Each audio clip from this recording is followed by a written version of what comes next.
स्वामी जी, हमने अभी तक जितने भी पॉडकास्ट किए हैं, उसमें आप एक ये चीज़ ज़रूर बोलते हैं कि कुछ साधना ऐसी हैं, जो लोग स्पिरिचुअल जर्नी में हैं, कुछ साधना ऐसी हैं जो लाइव मास्टर के अंडर ही करनी चाहिए। मुझे ऐसा लगता है कि बहुत लोगों के अंदर ये प्रश्न ज़रूर आता होगा कि एक जीवित संत को वो कैसे ढूँढें? तो मेरा भी ये प्रश्न है आपसे कि हाउ टू फाइंड अ गुरु? मैं इसके लिए कुछ महत्वपूर्ण चीज़ें बताना चाहूँगा। और भारत की एक अनूठी हस्ती जिनका नाम है गोस्वामी तुलसीदास जी, जी, मैं उनको यहाँ पर उद्धृत करना चाहूँगा।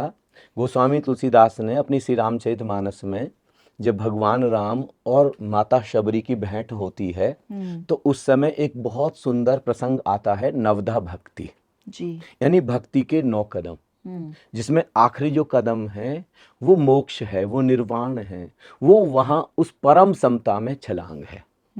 तो उसके पहले 3 कदम मैं बताना चाहूँगा। तीसरे कदम पर वहाँ पर गुरु हैं, इसलिए मैं ये पहले 2 कदम मुझे बताने जरूरी हैं। गोस्वामी तुलसीदास कहते हैं पहले कदम पर प्रथम भगति संतन कर संगा। जी, यहाँ पर कोई शर्त नहीं है उनकी।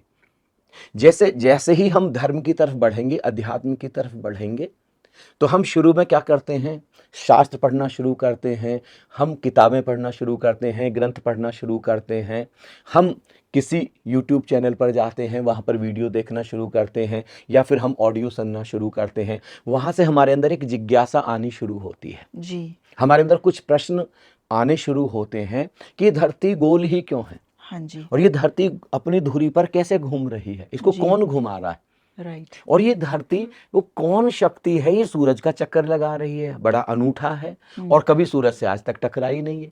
जी, और फिर ये सूरज भी अपनी धुरी पर घूमे जा रहा है, फिर चांद है, चांद अपने एक्सिस पर अपनी धुरी पर घूम रहा और धरती का चक्कर लगा रहा है, सूरज किसी बड़े सूरज का चक्कर, ये पूरे ब्रह्मांड में ये सब चल रहा है।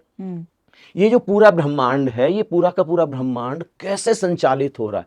अभी हम लोग हिल स्टेशन पर गए, वहां पर धर्मशाला में हम थे, देखे वहां पर लोग पूछते हैं कि जरा प्रमाण बताएं प्रकृति का, परमात्मा का प्रमाण बताएं। बताओ, अनगिनत करोड़ों अरबों वृक्ष वहां पत्थरों पर खड़े हुए हैं। किसने वहां पर बीज लगाए हैं, किसने वहां पर उनको पानी से सींचा है, किसने खाद दिया है, और आकाश को छूते हुए देवदार के वृक्ष हैं, वहां पर पाइन ट्रीज हैं, वहां पर चीड़ के वृक्ष हैं, कितने बड़े बड़े, पूरा का पूरा जंगल खड़ा हुआ है। इससे बड़ा प्रमाण ये किस नियम से सारा का सारा चल रहा, पूरा एक कीड़ा भी, एक पतंगा भी, किस तरीके से ये सारा का सारा ब्रह्मांड चल रहा है। तो अंदर एक जिज्ञासा पैदा होती है। उस जिज्ञासा को शांत करने के लिए हम संतों के पास जाना शुरू करते हैं। ये पहला कदम है।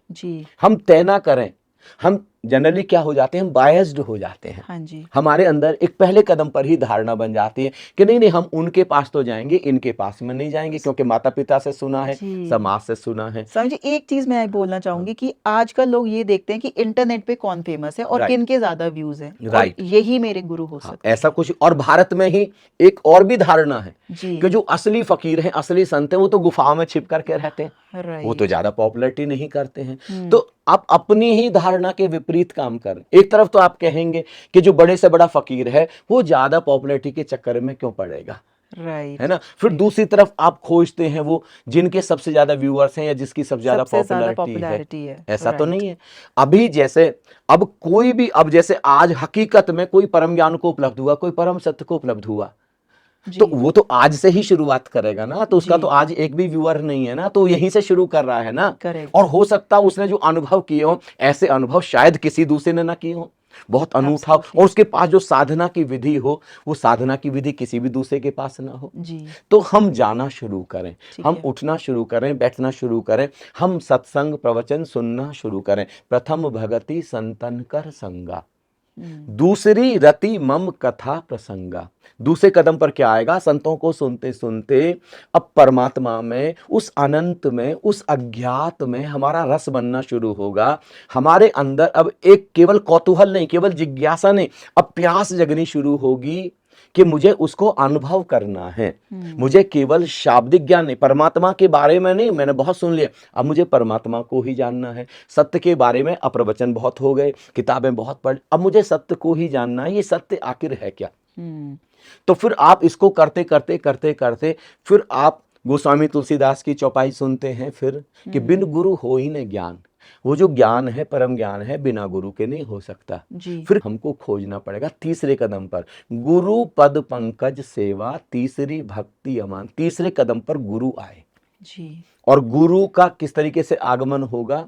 मुख्य रूप से 2 शर्तें होंगी गुरु के लिए जी। इन जिन संतों के पास आप गए, इन बहुत सारे संतों में से अब आपके कोई गुरु हो सकते हैं। पहली शर्त क्या है?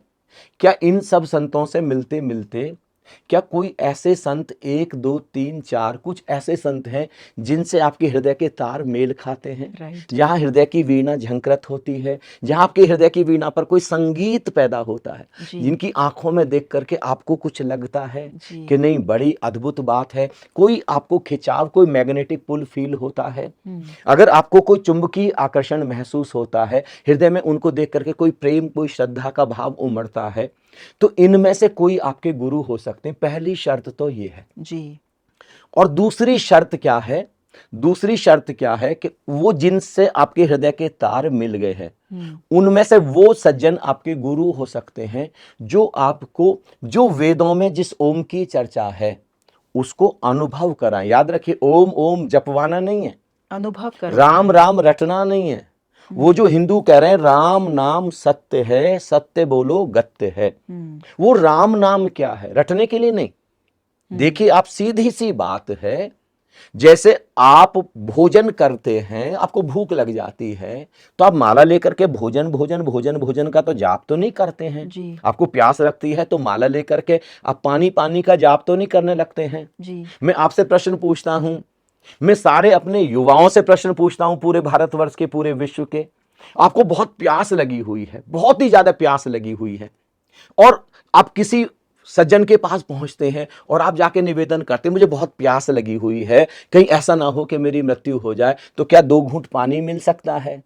और वो सज्जन भगवे कपड़े पहने हुए और वो आते हैं और आकर के आपको माला देते हैं कि मेरे बच्चे बैठ करके 108 बार पानी पानी पानी पानी जाप करो, तो आप क्या करेंगे? नहीं, है ना? अगर आप करने लगते हैं, ये पर्याप्त प्रमाण है कि आपको हकीकत में प्यास नहीं लगी है। अगर आपको प्यास लगी है तो आप कहेंगे कि नहीं मुझे माला नहीं, मुझे तो प्यास, पानी चाहिए, उससे कम पर मेरा समझौता नहीं हो सकता। तो ज्यादा महत्वपूर्ण प्रश्न है गुरु से भी कि सच्चे शिष्य की पहचान क्या है। गुरु को खोजने के लिए, सच्चे गुरु को खोजने के लिए सच्चे शिष्य का होना जरूरी है। और सच्चा शिष्य कौन है? जो सत्य से कम पर समझौता नहीं करेगा। देखें, भगवान गौतम बुद्ध को जब प्यास जगी, गौतम सिद्धार्थ को, तो 99 संतों के पास गए जी। उन्होंने एक ही शर्त रखी, जब तक कोई सत्य नहीं अनुभव करा देगा उससे पहले मुझे रुकना नहीं है। ऐसे ही आपको कसौटी रखनी होगी। जो भगवान गौतम बुद्ध ने जाना, जो भगवान महावीर ने जाना, खुद जो भगवान श्री कृष्ण ने जाना, जो भगवान शिव ने जाना, जो संत कबीर ने जिस शब्द को जाना जिसमें वो डूबे, श्री गुरु नानक देव जी ने जिस एक ओंकार सतनाम को जाना, जब तक कोई उसी का अनुभव ना करा दे, उसमें डूबने की विधि ना बता दे, तब तक हमारे लिए वो गुरु नहीं है। संत होंगे, बहुत बड़े होंगे, करोड़ों उनके शिष्य होंगे, बड़ा उनका नाम होगा, हम उनको सम्मान भी देंगे, लेकिन हमारे लिए गुरु नहीं है वो।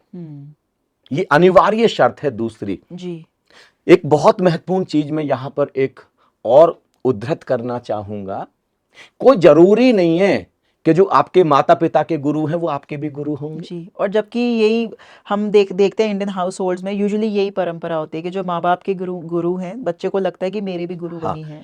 गुरु कभी भी किसी के ऊपर थोपा नहीं जा सकता। हमारे जो व्यक्तिगत स्वभाव है, हमारी जो प्रकृति है, वहां पर हमारा विकास होना चाहिए। अगर हमारा विकास, में एक उदाहरण आपको देना चाहता हूँ। भगवान महावीर और भगवान गौतम बुद्ध 2 ऐसी शख्सियत हैं, ऐसे बड़े सदगुरु धरती ने शायद ही कभी पैदा किए हों जी।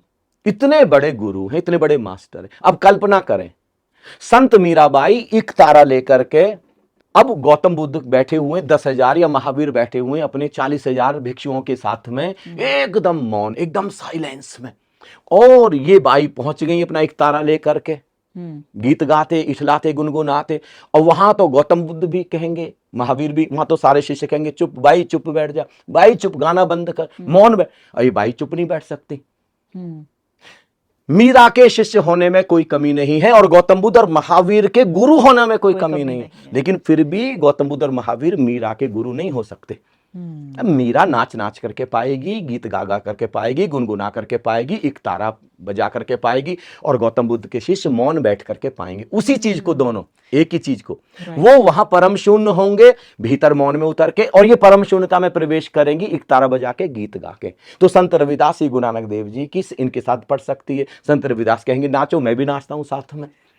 तो मैं इसलिए मैं कह रहा हूं कि कोई जरूरी नहीं है, तो इसमें कहीं हताश होने की जरूरत नहीं है। अपने टेम्परामेंट के अकॉर्डिंग ही आप अपने जैसे ही गुरु को अट्रैक्ट कर सकते हैं। इसलिए मैंने कहा कि आप कई संतों के पास जाएं। ये दो हैं कि आपके हृदय की वीणा किसी के साथ झंकृत हो रही है, प्रेम भाव पैदा हो, और दूसरा क्या उन्होंने उस एक ओंकार सतनाम को आपको अनुभव कराया, उसमें डूबने की विधि बताई, तो फिर ये आपके गुरु हो सकते हैं, और आपकी यात्रा अब यहाँ पर जाके पूर्ण हो सकती है। इस तरीके से आप गुरु की खोज करें। Beautiful. Thank you so much Swami ji. Thank you Smriti.